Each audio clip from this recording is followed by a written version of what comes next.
विकल्प दे दो, ये बात जो आपने खड़ी की है, मुझे भी ये बात सही लग रही है।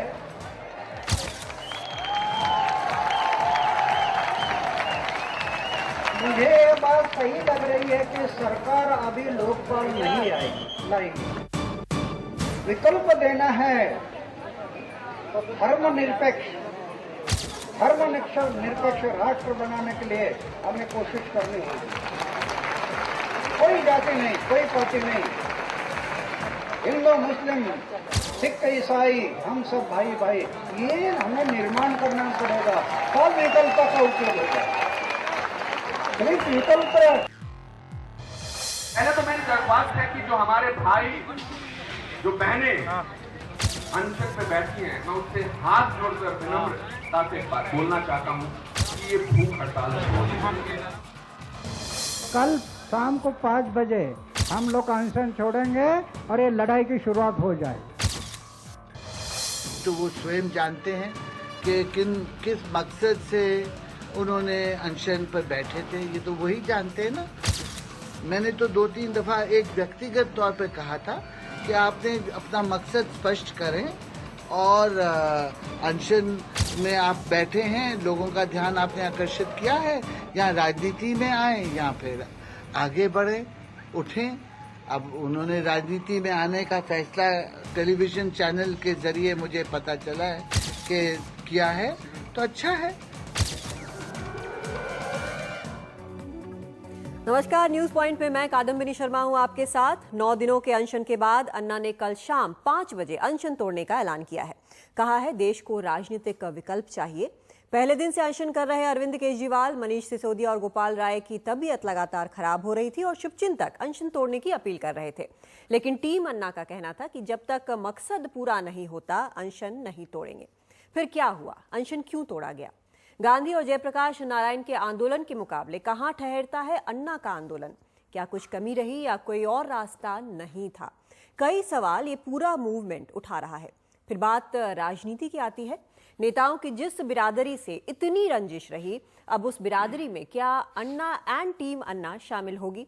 अब तक जो आलोचक हैं वो ये फप्तियां कसते रहे हैं कि जब सबसे इतनी शिकायत है तो खुद चुनाव क्यों नहीं लड़ लेते। इस बार शायद सरकार का जो रुख रहा है, ध्यान नहीं देने का, बात नहीं करने का, वो भी बड़ी वजह है राजनीतिक विकल्प की बात करने का। 23 विशिष्ट व्यक्तियों ने भी अनशन खत्म करने और राजनीतिक विकल्प की बात की है। ऐसे में न्यूज पॉइंट में हमारा सवाल है, क्या अनशन अब किसी भी आंदोलन के लिए प्रभावी तरीका नहीं रह गया है?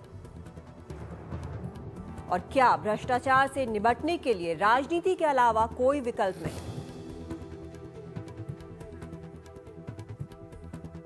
तो इस पूरे मुद्दे पर हम चर्चा करेंगे, लेकिन सबसे पहले आज दिन भर क्या कुछ हुआ जंतर मंतर पर, एक नजर डालते हैं उस पर।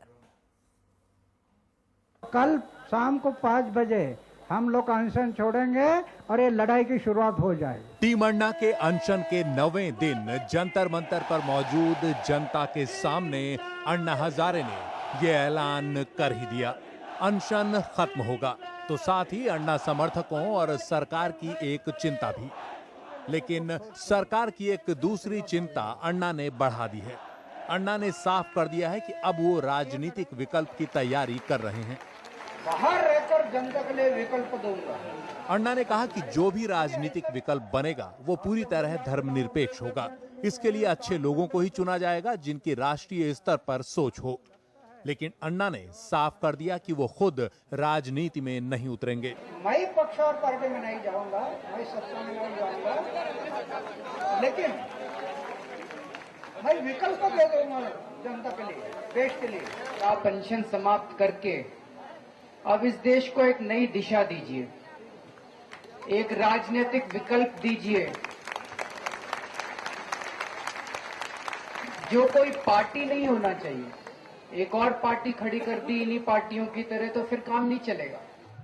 इससे पहले सुबह जंतर मंतर पर टीम अन्ना को अपना समर्थन देने के लिए अभिनेता अनुपम खेर पहुंचे। अनुपम खेर ने भी टीम अन्ना से अनशन खत्म करने की अपील की और भ्रष्टाचार के खिलाफ किसी विकल्प पर विचार की मांग की।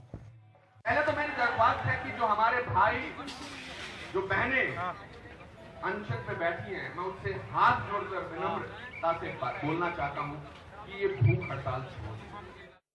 अनुपम खेर ने 23 जाने माने लोगों के एक खत को भी पढ़कर सुनाया, जिसमें टीम अन्ना से अनशन खत्म करने और राजनीतिक विकल्प की तैयारी की बात कही गई है।